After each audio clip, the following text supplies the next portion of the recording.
কলকাতা টিভিতে আপনাদের সকলকে স্বাগত। আপনাদের সঙ্গে রয়েছে আমি অঙ্কুর। অন্যতম গুরুত্বপূর্ণ খবর আজ দিনের মুম্বাইয়ের কুর্লাতে ভূমিধস। এই ভূমিধসে 7 জনের মৃত্যু হয়েছে, 4 জন গুরুতরভাবে আহত। তারা ইতিমধ্যেই চিকিৎসাধীন। ইতিমধ্যেই এই ঘটনার প্রেক্ষিতে বৃহন্মুম্বাই মিউনিসিপাল কর্পোরেশনের পক্ষ থেকে মেয়র ঋতু তাওড়ে ক্ষতিপূরণ ঘোষণা করেছেন।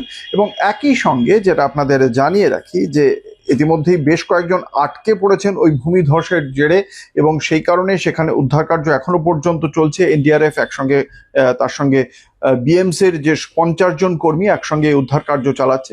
এটা আজ ভোর 3:48 নাগাদ কুর্লা পশ্চিমের রাথৌড় মেডিকেলের কাছে চিরাগ নগরের গৌসিয়া চাওলে এই ঘটনাটি ঘটেছে।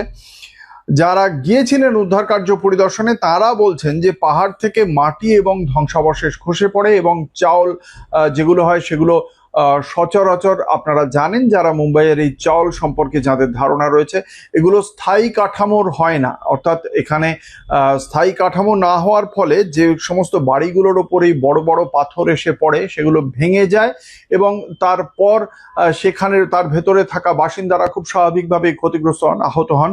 এবং এই প্রাণহানি এবং সম্পত্তির ক্ষতিও ঠিক এই কারণেই ঘটেছে। মৃতদের মধ্যে 2 জন তাদের রাজাবাড়ি হাসপাতালে নিয়ে যাওয়া হয়েছিল, সেখানেই মৃত বলে ঘোষণা করা হয়। একই পরিবারের 4 জন সদস্যও রয়েছেন, এবং যারা আহত তাদেরকে হাসপাতালে নিয়ে যাওয়া হয়েছে। ঘটনাস্থলে 2 জন divisional fire officer, assistant divisional fire officer, 2 জন সিনিয়র স্টেশন অফিসার ছাড়াও স্টেশন অফিসার, ফায়ার ইঞ্জিন, 2টি ফায়ার টেন্ডার, 2টি রেস্কিউ ভেহিকল, 2টি মোবাইল ওয়াটার ট্যাঙ্কার, একটি ওয়াটার কুইক রেসপন্স ভেহিকল উদ্ধার অভিযানে যোগ দিয়েছে। যেখানে ঘটনাস্থল সেখানে যাওয়ার রাস্তাটিও অত্যন্ত সংকীর্ণ বলেই জানানো হয়েছে বিএমসির পক্ষ থেকে। সেই কারণে উদ্ধার কার্য শুরু করতে সামান্য দেরি হয়ে যায়।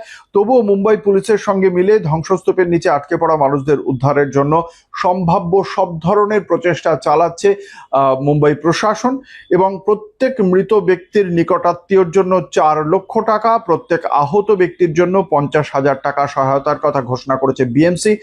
ক্ষতিগ্রস্ত পরিবারগুলোর সঙ্গে সাক্ষাৎ করা হয়েছে মুম্বাই প্রশাসনের পক্ষ থেকে, এবং গোটা উদ্ধার কার্য পরিদর্শনেও রয়েছেন উচ্চপদস্থ প্রশাসনিক আধিকারিকরা। দেখতে থাকুন কলকাতা টিভি, রাত দিন 7 দিন।